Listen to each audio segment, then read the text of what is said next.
Hi, I'm Junglock. In the upcoming workshop, we'll be talking about the painting of boats in a classic Sumi landscape.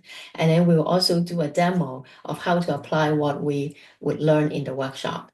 The workshop will start with a refresher of how to paint boats because the kind of boats that is in a classic landscape would be the fisherman boat, their houseboat, and then the boats that transport merchandise, and also the scholars to admire the scenery of the lake. So they are relatively smaller boats.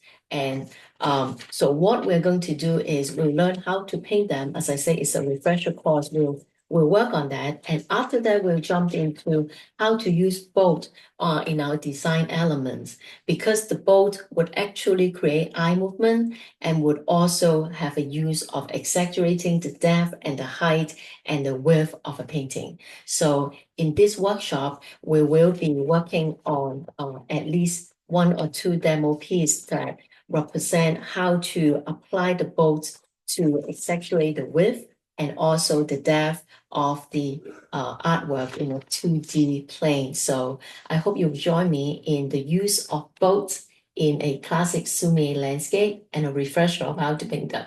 So hope to see you in the upcoming workshop. Thank you. Bye-bye.